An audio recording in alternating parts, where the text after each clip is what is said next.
আজিৰ ভিডিঅ'টো ষ্টেটিক জিকে আৰম্ভ কৰিব লৈছো তাৰ প্ৰথম প্ৰশ্নটো আমি চাওঁ ৰাষ্ট্ৰীয় উদ্যান শস্য অভিযান ৰূপায়ণ কৰা হৈছে অপচন কেইটা আমি চাম কি দিয়া আছে অপচন 8 আছে 9th প্ল্যান 10 প্ল্যান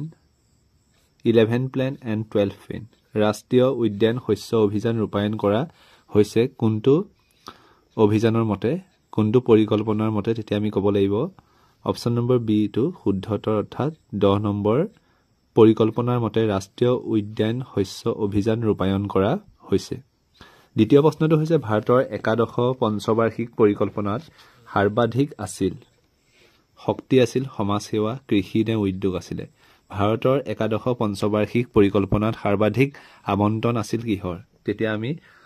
ক'ব লাগিব অপচন নম্বৰ সি টু শুদ্ধতৰ অৰ্থাৎ কৃষিৰ ওপৰত গুৰুত্ব দিয়া হৈছিল next option number question number C 3 উষ্ণতাৰ লগে লগে বায়ুৰ উষ্ণতা বৃদ্ধি পায় অপচন কেইটা আমি চাওঁ স্ট্ৰেটোস্ফিয়াৰ বি অপচনটো আছে ট্ৰপোস্ফিয়াৰ সি অপচন আছে ট্ৰপোপছ এণ্ড ডি অপচন আছে মেছোস্ফিয়াৰ ইয়াৰ শুদ্ধটো কি হ'ব শুদ্ধ উত্তৰটো হ'ব স্ট্ৰেটোস্ফিয়াৰ উষ্ণতাৰ লগে লগে বায়ুৰ উষ্ণতা বৃদ্ধি পায় কোৱেশ্চন নম্বৰ 4 সমভূমিৰ তলত সৰ্বাধিক শতাংশ অঞ্চল থকা বিশ্বৰ মহাদেশখন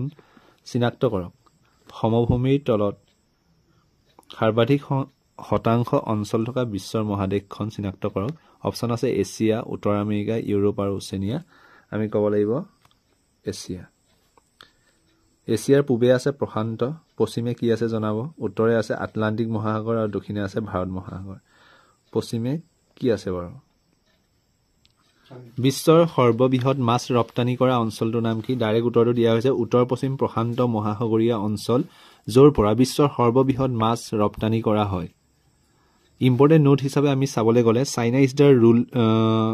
ruler of the world largest fish producer বিশ্বৰ সৰ্ববৃহৎ মাছ উৎপাদক দেশখনৰ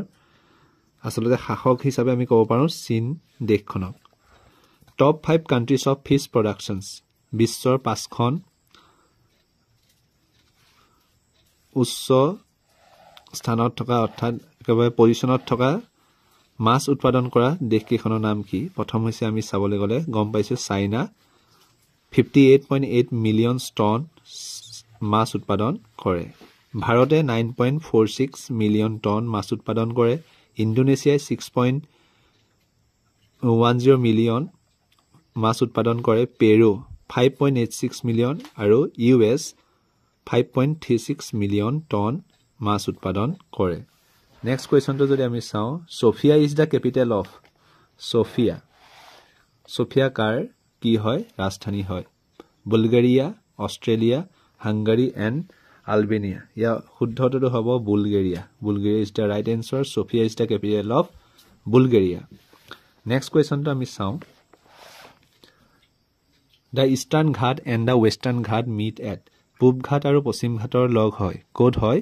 আমি মনত ৰাখিব লাগিব নীলগিৰি হিল বা নীলগিৰি পাহাৰ ই তামিলনাডু কৰ্ণাটক আৰু কেৰেলা ৰাজ্যক সামৰি পশ্চিম ঘাটৰ এটা অংশ গঠন কৰে বুলি আমি মনত ৰখাটো ইম্পৰ্টেণ্ট ই নীলগিৰি হিলে কাৰ সৈতে এটা অংশ গঠন কৰে তামিলনাডু কৰ্ণাটক আৰু কেৰেলা ৰাজ্যকেইখনক সামৰি পশ্চিম ঘাটৰ এটা অংশ গঠন কৰে নেক্সট কুৱেশ্যনটো আমি চাওঁ কোনো Palpur wildlife sanctuary which is the being proposed as a new home for some relocated Gir lion from Gujarat is located in Madhya Pradesh, Maharashtra, Rajasthan and Orissa. ইয়াৰ শুদ্ধটো হ'ব Madhya Pradesh. Next question. Rusa has been recently formulated to look after অৰ্থাৎ শেহতীয়াকৈ চোৱাচিতা কৰিবলৈ ৰুছা প্ৰণয়ন কৰা হৈছে Funding for higher education, option A. Option B, regulating standard in higher education. Option C, funding for state universities and affiliated colleges. Option D, none of above. ইয়াৰ শুদ্ধটো কি হ'ব আমি যদি চাওঁ ৰুছাই ফান্ডিং ফৰ হায়াৰ এডুকেশ্যনৰ কাৰণে ফান্ডিঙৰ যোগাৰ ধৰে next question number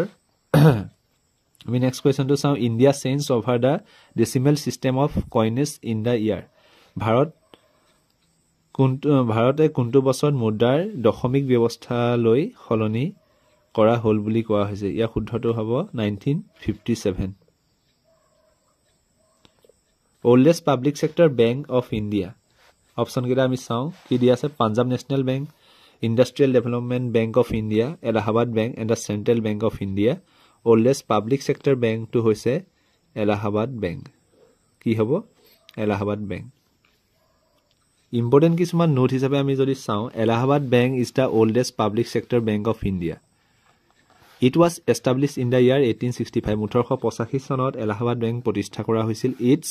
current chairman of the bank SS Mallikarjuna Rao এই নামটো বহুত ইম্পৰ্টেন্ট হয় SS Mallikarjuna Rao হৈছে কি বৰ্তমান এই বেংকৰ চেয়াৰম্যান এলাহাবাদ বেংকৰ লগতে আমি বেংক অফ ইণ্ডিয়া কেতিয়া প্ৰতিষ্ঠা কৰা হৈছিল 1906 ত এটা এটা বহুত ইম্পৰ্টেন্ট কোৱেশ্চন ইয়াৰ পৰা হ'ব পাৰে যে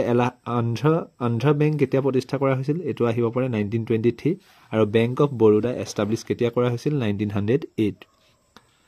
নেক্সট কোৱেশ্চনটো যদি আমি চাওঁ which of the following is not subsidized in India তলে কোনটো ভাৰতত ৰাজ সাহায্য প্ৰদান কৰা নহয় বুলি কৈছে কোনটোৰ পৰা LPG কেৰোচিন ডিজেল পেট্ৰল ইয়াৰ শুদ্ধটো হ'ব পেট্ৰলে কি নকৰে ভাৰতত ৰাজ সাহায্য প্ৰদান নকৰে নেক্সট কোৱেশ্চনটো আমি চাওঁ the largest source of power supply in India is largest source of power supply in India is first option আছে hydroelectric power option B আছে thermal power option C আছে renewable source and the D option আছে nuclear power ইয়াৰ শুদ্ধটো কি হ'ব Option number B is the right answer. Thermal power is the largest source of power supply in India. Next question to Sawami. The government of India earns maximum revenue from যে ভাৰতৰ চৰকাৰে সৰ্বাধিক ৰাজহ লাভ কৰে কৰ পৰা লাভ কৰে ইনকাম টেক্সৰ পৰা কৰ্পোৰেট টেক্সৰ পৰা নে সেলস টেক্স নে গুডস এণ্ড সাৰ্ভিস টেক্স ইয়াৰ শুদ্ধটো হ'ব ইনকাম টেক্সৰ পৰা ভাৰত চৰকাৰে সৰ্বাধিক ৰাজহ লাভ কৰে কৰ পৰা ইনকাম টেক্সৰ পৰা ভাৰত চৰকাৰে সৰ্বাধিক ৰাজহ লাভ কৰে নেক্সট কোৱেশ্চন টু চাওঁ দা 11th 5-year plan ended in the year 11তম যি আমাৰ পঞ্চবাৰ্ষিক পৰিকল্পনা কেতিয়া হেতু সমাপ্ত হৈছিল বছৰটো সুধিছে আৰু অপচনত দিয়া আছে 2009 2011 2010 and 2012 ইয়া শুদ্ধটো হ'ব অপচন নম্বৰ ডি অৰ্থাৎ 2012 চনত 11তম পঞ্চবাৰ্ষিক পৰিকল্পনাৰ সমাপ্তি ঘটে আজি ভিডিঅৰ শেষৰ প্ৰশ্নটো হৈছে which of the following became the first state UT in India to present an e-budget বহুত ইম্পৰ্টেন্ট কি e-budget and stream it social media as well live on অৰ্থাৎ ভাৰতৰ কোনখন ৰাজ্য বা কেন্দ্ৰীয় শাসিত অঞ্চলে কি কৰিছিলে e-budget প্ৰেজেন্ট কৰিছিলে আৰু সোশ্যাল মিডিয়াত হেতু প্ৰচাৰ কৰিছিলে অপচন কিটা আছে অন্ধ্ৰ প্ৰদেশ বি অপচন আছে কেৰালা সি অপচন আছে আসাম ডি অপচন আছে দিল্লী ইয়া শুদ্ধটো কি হ'ব ইয়া শুদ্ধটো হ'ব আমাৰ আসাম